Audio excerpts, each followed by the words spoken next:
eu vi na sua tese lá que você chamou o primeiro momento, ou primeira parte, de Os Caminhos da Liberdade. O Sartre passou a vida inteira se degladiando com quem apregoava a falta de liberdade e defendendo a liberdade. Eu queria que você falasse um pouquinho desse primeiro momento da tua pesquisa, e eu gostaria que você contextualizasse no tempo e no espaço o Sartre. Eu gosto sempre de lembrar que o bate-papo aqui no canal Linha de Divisa, ele é entre academia e academia e, fundamentalmente, academia e sociedade. De repente, alguém que vai assistir você falando aí das suas pesquisas não tenha lido, não conheça o Sartre. Pode acontecer, pode acontecer. Então, eu gostaria que você contextualizasse no tempo e no espaço o Sartre e falasse dos caminhos da liberdade. Beleza. O título desse primeiro momento, eu roubei ele da célebre trilogia, né, que Sartre escreveu, né, 3 romances, intitulados os 3, a trilogia Caminhos da Liberdade. Eu usei essa expressão para justamente falar da trajetória dele, né, quem foi Sartre.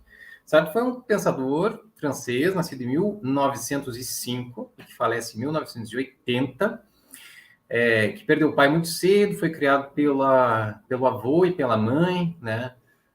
Os relatos autobiográficos dele falam de como era mágica a infância dele, na biblioteca do avô, que com sua longa barba parecia o próprio Deus Pai, que olhava aqueles volumes todos idênticos e sabia exatamente qual pegar e por quê, né? Sartre ainda não tinha sido alfabetizado, mas já entrava numa atmosfera de romantização da literatura, né?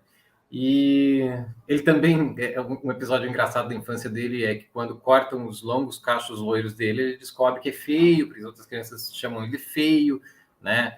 É sabido que Sartre era uma figura que tinha uma vida afetiva e amorosa bastante intensa, mas que caçovam, né? Porque ele tinha assim um tipo estético bastante curioso, né? Ele não era nenhum galã. E ele começa a trabalhar com isso já na infância, né?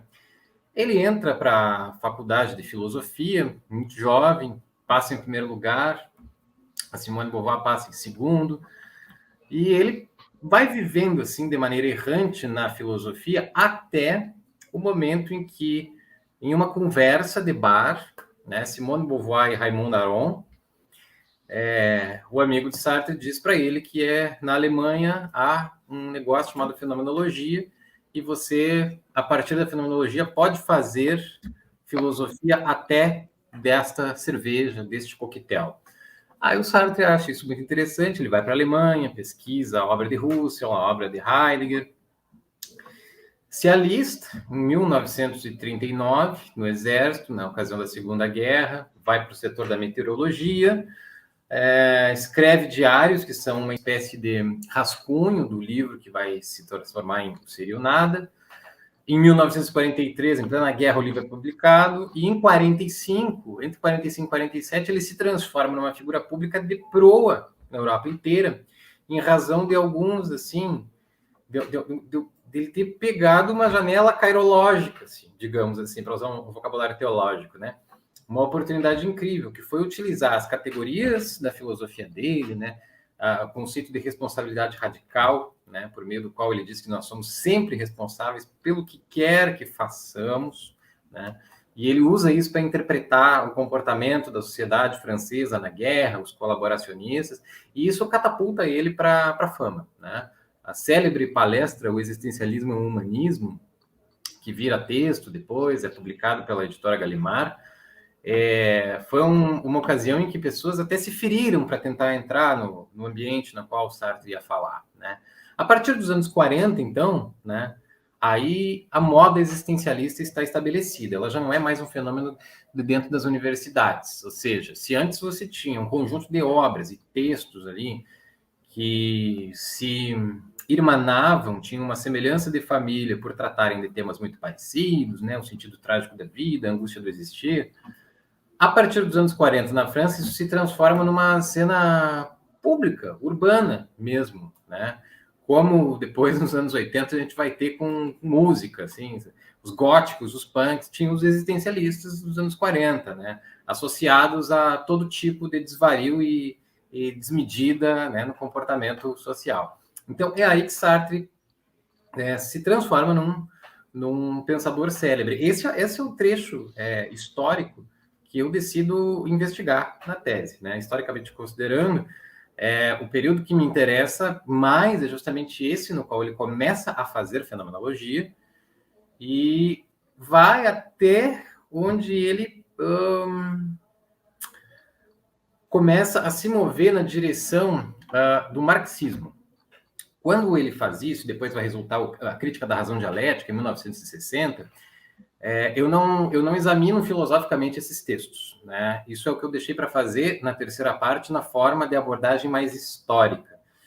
Então, eu termino acompanhando nessa terceira parte, até os últimos anos da vida de Sartre. Ele permanece um intelectual ativo, né? A figura dele como intelectual de proa na França começa a ser substituída pela nova geração, capitaneada pelo Foucault, né?